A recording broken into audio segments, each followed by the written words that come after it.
ناجی فاطمی خلافت کا پروردہ سالار تھا۔ وہ مصر میں باڈی گارڈز کا کمانڈر تھا جس کی نفری 50,000 تھی اور ساری کی ساری نفری سوڈانی تھی۔ یہ فوج اس دور کے جدید ہتھیاروں سے مسلح تھی اور یہ فوج ناجی کا ہتھیار بن گئی تھی جس کے زور پر وہ بے تاج بادشاہ بنا بیٹھا تھا۔ وہ سازشوں اور مفاد پرستی کا دور تھا۔ اسلامی دنیا کی مرکزیت ختم ہو چکی تھی۔ صلیبیوں کی بھی نہایت دلکش تخریب کاریاں شروع ہو چکی تھیں۔ زر پرستی اور تعیش کا دور دورہ تھا۔ جس کے پاس ذرا سی بھی طاقت تھی وہ اسے اپنے اقتدار کے تحفظ کے لیے اور دولت سمیٹنے کے لیے استعمال کرتا تھا۔ سوڈانی باڈی گارڈز فوج کا کمانڈر ناجی مصر میں حکمرانوں اور دیگر سربراہوں کے لیے دہشت بنا ہوا تھا۔ خدا نے اسے سازش ساز دماغ دیا تھا۔ اسے اس دور کا بادشاہ ساز کہا جاتا تھا۔ بنانے اور بگاڑنے میں خصوصی مہارت رکھتا تھا۔ اس نے صلاح الدین ایوبی کو دیکھا تو اس کے چہرے پر بالکل اسی طرح مسکراہٹ آ گئی جس طرح کمزور سی بھیڑ کو دیکھ کر بھیڑیے کے دانت نکل آتے ہیں۔ ایوبی اس زیر خون کو نہ سمجھ سکا۔ اس کے لیے سب سے زیادہ اہم آدمی ناجی ہی تھا کیونکہ وہ 50,000 باڈی گارڈز کا کمانڈر اور صلاح الدین کو اس فوج کی ضرورت تھی۔ صلاح الدین ایوبی سے کہا گیا کہ حضور بڑی لمبی مسافت سے تشریف لائے ہیں، پہلے آرام کر لیں۔ تو اس نے کہا، میرے سر پر جو دستار رکھ دی گئی ہے میں اس کے اہل نہ تھا۔ اس دستار نے میرا آرام اور میری نیند ختم کر دی ہے۔ کیا آپ حضرات مجھے اس چھت کے نیچے نہیں لے چلیں گے جہاں میرے فرائض میرا انتظار کر رہے ہیں؟ کیا حضور کام سے پہلے کام پسند نہیں فرمائیں گے؟ ان کے نائب نے پوچھا۔ صلاح الدین ایوبی نے کچھ سوچا اور ان کے ساتھ چل پڑے۔ لمبے تڑنگے قوی ہیکل باڈی گارڈز اس عمارت کے سامنے 2 رویا کھڑے تھے جن میں کھانے کا انتظام کیا گیا تھا۔ ایوبی نے ان گارڈز کے قدبت اور ہتھیار دیکھے تو ان کے چہرے پر رونق آ گئی، مگر یہ رونق دروازے میں قدم رکھتے ہی غائب ہو گئی۔ وہاں 4 نوجوان لڑکیاں جن کے جسموں میں زہد شکن لچک اور شانوں پہ بکھرے ہوئے ریشمی بالوں میں قدرت کا حسن سمویا ہوا تھا، ہاتھوں میں پھولوں کی پتیوں سے بھری ہوئی خوشنما ٹوکریاں اٹھائی کھڑی تھی۔ انہوں نے صلاح الدین ایوبی کے راستے میں پتیاں بکھیرنی شروع کر دی اور اس کے سامنے دف کی تال پر طاؤس و رباب اور شہنائیوں کا مسحور کن نغمہ ابھرا۔ ایوبی نے راستے میں پھولوں کی پتیاں دیکھ کر قدم پیچھے کر لیا۔ ناجی اور اس کا نائب ان کے دائیں بائیں تھے۔ وہ دونوں جھک گئے اور انہیں آگے چلنے کی دعوت دی۔ یہ وہ انداز تھا جسے مغل بادشاہوں نے ہندوستان میں رائج کیا تھا۔ صلاح الدین ایوبی پھولوں کی پتیاں مسلنے نہیں آیا۔ ایوبی نے ایسی مسکراہٹ سے کہا جو ان لوگوں نے پہلے کم ہی کبھی کسی کے ہونٹوں پہ دیکھی تھی۔ ہم حضور کے راستے میں آسمان سے تارے بھی نوچ کے بچھا سکتے ہیں۔ ناجی نے کہا، اگر میری راہ میں کچھ بچھانا چاہتے ہو تو وہ ایک ہی چیز ہے جو میرے دل کو بھاتی ہے۔ صلاح الدین ایوبی نے کہا، آپ حکم دیں۔ نائب نے کہا، وہ کون سی چیز ہے جو حضور کے دل کو بھاتی ہے؟ صلیبیوں کی لاشیں۔ صلاح الدین ایوبی نے مسکرا کر کہا، مگر فوراً ہی ان کی مسکراہٹ غائب ہو گئی۔ ان کی آنکھوں سے شعلے نکلنے لگے۔ انہوں نے دھیمی آواز میں جس میں قہر اور عتاب چھپا ہوا تھا کہا، مسلمان کی زندگی پھولوں کی سیج نہیں۔ جانتے نہیں ہو صلیبی سلطنت اسلامیہ کو چوہوں کی طرح کھا رہے ہیں، اور جانتے ہو کہ وہ کیوں کامیاب ہو رہے ہیں؟ صرف اس لیے کہ ہم نے پھولوں کی پتیوں پر چلنا شروع کر دیا ہے۔ ہم نے اپنی بچیوں کو ننگا کر کے ان کی عصمتیں رون ڈالی۔ میری نظریں فلسطین پر لگی ہوئی ہیں۔ تم میری راہ میں پھول بچھا کر مصر سے بھی اسلام کا پرچم اتروا دینا چاہتے ہو؟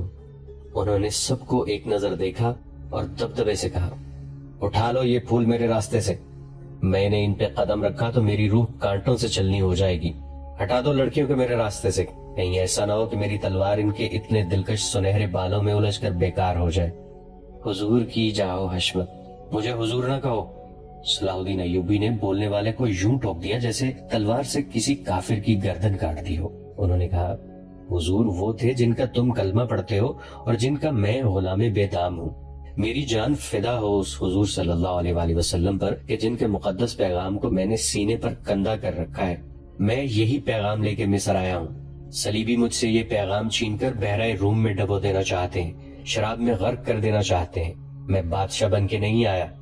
لڑکیاں کسی کے اشارے پر پھول کی پتیاں سمیٹ کر وہاں سے ہٹ گئی تھی۔ صلاح الدین ایوبی تیزی سے دروازے کے اندر چلے گئے۔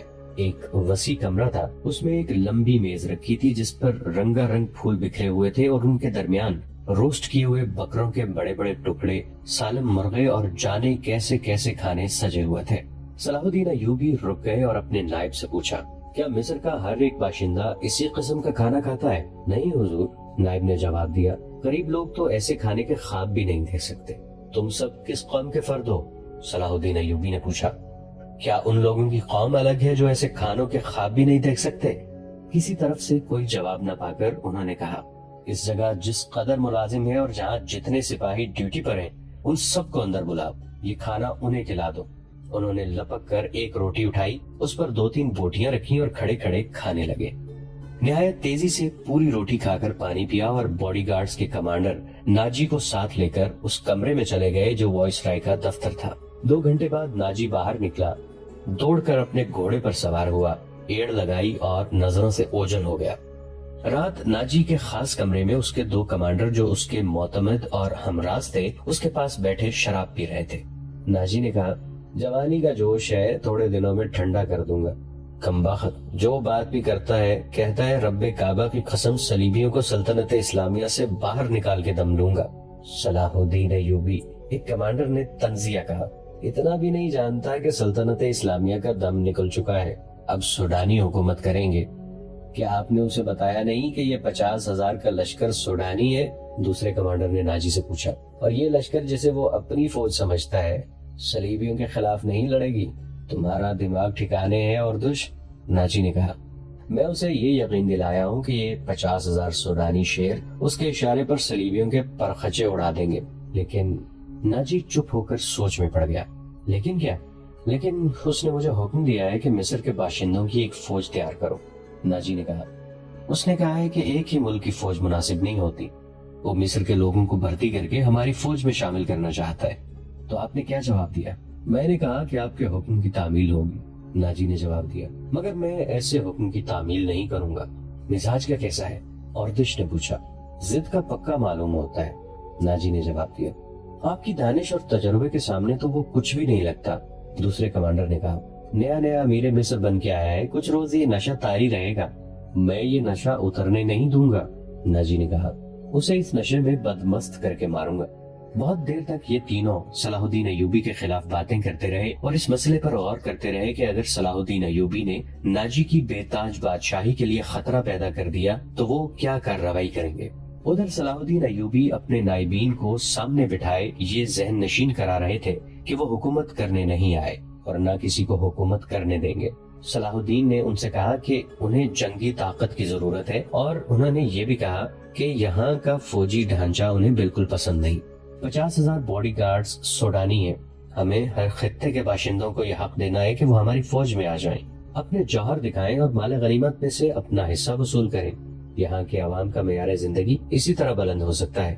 صلاح الدین ایوبی نے انہیں بتایا، میں نے ناجی سے کہہ دیا ہے کہ وہ عام بھرتی شروع کر دے، کیا آپ کو یقین ہے کہ وہ آپ کے حکم کی تعمیل کرے گا؟ ایک ناظم نے ان سے پوچھا، کیا وہ حکم کی تعمیل سے گریز کرے گا؟ وہ گریز کر سکتا ہے، ناظم نے جواب دیا، فوجی امور اسی کے سپرد ہیں، وہ کسی سے حکم نہیں لیا کرتا، اپنی منوایا کرتا ہے۔ صلاح الدین ایوبی خاموش رہے جیسے ان پر کچھ اثر ہی نہ ہوا ہو۔ انہوں نے سب کو رخصت کر دیا اور صرف علی بن سفیان کو اپنے ساتھ رکھا۔ علی بن سفیان جاسوسی اور جوابی جاسوسی کا ماہر تھا، اسے صلاح الدین ایوبی بغداد سے اپنے ساتھ لائے تھے۔ وہ ادھیڑ عمر کا آدمی تھا، اداکاری، چرب زبانی اور بھیس بدلنے میں مہارت رکھتا تھا۔ جنگوں میں اس نے جاسوسی بھی کی تھی اور جاسوسوں کو پکڑا بھی تھا۔ اس کا اپنا گروہ تھا جو آسمان سے تارے بھی توڑ لاتا تھا۔ صلاح الدین ایوبی کو جاسوسی کی اہمیت سے واقفیت تھی۔ فنی مہارت کے علاوہ علی میں وہی جذبہ تھا جو صلاح الدین ایوبی میں تھا۔ تم نے سنا علی؟ صلاح الدین نے کہا، یہ لوگ کہہ گئے کہ ناجی کسی سے حکم نہیں لیا کرتا، اپنی منوایا کرتا ہے۔ ہاں، علی نے جواب دیا، میں نے سن لیا ہے۔ اگر میں چہرے پہچاننے میں غلطی نہیں کرتا تو میری رائے میں باڈی گارڈز کا یہ کمانڈر جس کا نام ناجی ہے ناپاک ذہنیت کا انسان ہے۔ اس کے متعلق میں پہلے سے بھی کچھ جانتا ہوں۔ یہ فوج جو ہمارے خزانے سے تنخواہ لیتی ہے دراصل ناجی کی ذاتی فوج ہے۔ اس نے حکومتی حلقوں میں ایسی سازشیں کی ہیں جنہوں نے انتظامی ڈھانچے کو بے حد کمزور کر دیا ہے۔ آپ کا یہ فیصلہ بالکل بجا ہے کہ فوج میں یہاں کے ہر خطے کے سپاہی ہونے چاہیے۔ میں آپ کو تفصیلی معلومات فراہم کر دوں گا۔ مجھے شک ہے کہ سوڈانی فوج ناجی کی وفادار ہے، ہماری نہیں۔ آپ کو اس فوج کی ترتیب اور تنظیم بدلنی پڑے گی یا ناجی کو سبکدوش کرنا پڑے گا۔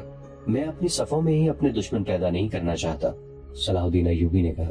ناجی گھر کا بیٹی ہے، اسے سبکدوش کر کے اپنا دشمن بنا لینا دانش مندی نہیں۔ ہماری تلواریں غیروں کے لیے ہیں، اپنوں کا خون بہانے کے لیے نہیں۔ میں ناجی کی ذہنیت کو پیار اور محبت سے بدل سکتا ہوں۔ تم اس فوج کی ذہنیت معلوم کرنے کی کوشش کرو، مجھے صحیح اطلاع دو کہ فوج کہاں تک ہماری وفادار ہے۔ مگر ناجی اتنا کچا آدمی نہیں تھا، اس کی ذہنیت پیار اور محبت کے بکھیڑوں سے آزاد تھی۔ اسے اگر پیار تھا تو اپنے اقتدار اور شیطانیت کے ساتھ تھا۔ اس لحاظ سے وہ پتھر تھا، مگر جسے اپنے جال میں پھانسنا چاہتا اس کے سامنے موم ہو جاتا تھا۔ اس نے صلاح الدین ایوبی کے ساتھ یہی رویہ اختیار کیا۔ اس کے سامنے وہ بیٹھتا نہیں تھا، ہاں میں ہاں ملاتا چلا جاتا تھا۔ اس نے مصر کے مختلف خطوں سے ایوبی کے حکم کے مطابق فوج کے لیے بھرتی شروع کر دی تھی، حالانکہ یہ کام اس کی مرضی کے خلاف تھا۔ دن گزرتے جا رہے تھے، صلاح الدین ایوبی اسے کچھ پسند کرنے لگا تھا۔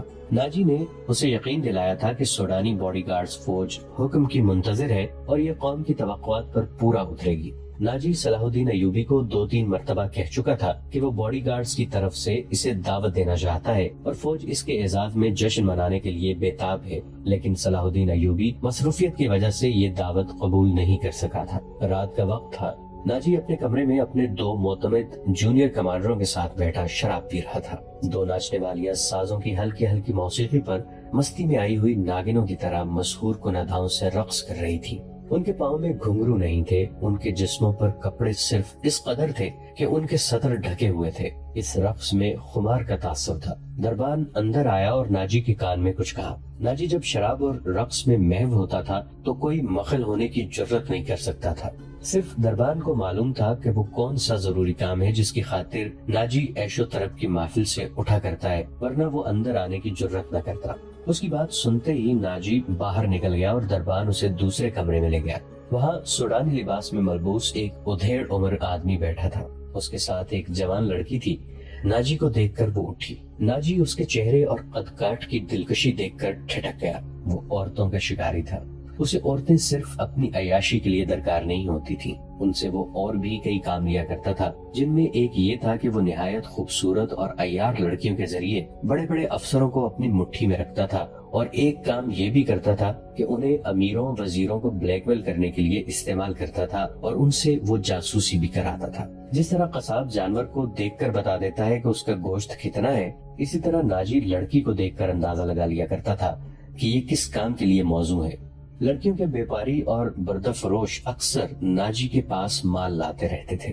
یہ آدمی بھی ایسے ہی بیپاریوں میں سے لگتا تھا۔ لڑکی کے متعلق اس نے بتایا کہ تجربہ کار ہے، ناچ بھی سکتی ہے اور پتھر کو زبان کے میٹھے زہر سے پانی میں تبدیل کر سکتی ہے۔ ناجی نے اس کا تفصیلی انٹرویو لیا، وہ اس فن کا ماہر تھا۔ اس کے مطابق اس نے لڑکی کا امتحان لیا اور اس نے یہ رائے قائم کی کہ جس کام کے لیے وہ ایک اور لڑکی کو تیار کر رہا تھا، اس کے لیے یہ لڑکی تھوڑی سی ٹریننگ کے بعد موزوں ہو سکتی ہے۔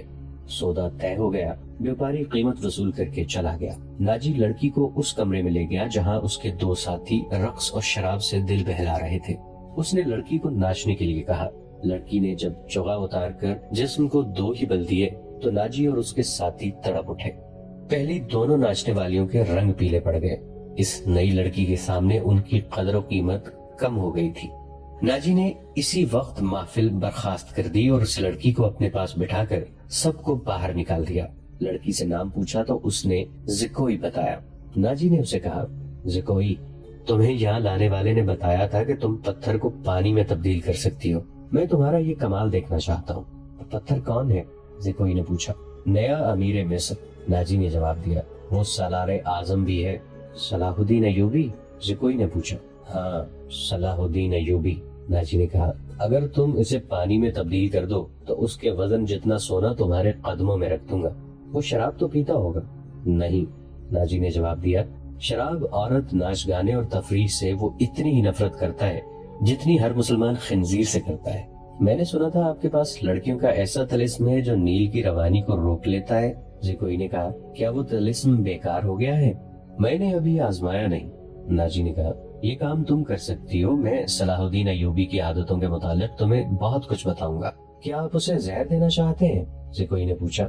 ابھی نہیں، ناجی نے جواب دیا۔ میری اس کے ساتھ کوئی دشمنی نہیں، میں صرف یہ چاہتا ہوں کہ وہ ایک بار کسی تم جیسی لڑکی کے جال میں پھنس جائے، پھر میں اسے اپنے پاس بٹھا کر شراب پلاؤں۔ اگر اسے قتل کرنا مقصود ہوتا تو میں یہ کام حشیشین سے نہایت آسانی سے کرا سکتا تھا۔ یعنی آپ اس کے ساتھ دشمنی نہیں، دوستی کرنا چاہتے ہیں؟ زکوئی نے کہا۔ اتنا برجستہ جملہ سن کر ناجی چند لمحے لڑکی کو دیکھتا رہا. وہ اس کی توقع سے کہیں زیادہ ذہین تھی. ہاں جی کوئی. ناجی نے اس کے ملائم بالوں پر ہاتھ پھیر کر کہا. میں اس کے ساتھ دوستی کرنا چاہتا ہوں, ایسی دوستی کہ وہ میرا ہم نوالا اور ہم پیالہ بن جائے. آگے میں جانتا ہوں کہ مجھے اس سے کیا کام لینا ہے, ناجی نے کہا اور ذرا سوچ کر بولا. لیکن تمہیں یہ بھی بتا دینا ضروری سمجھتا ہوں کہ ایک جادو صلاح الدین ایوبی کے ہاتھ میں بھی ہے. اگر تمہارے حسن اور ناز و انداز پر اس کا جادو چل گیا تو میں تمہیں زندہ نہیں رہنے دوں گا.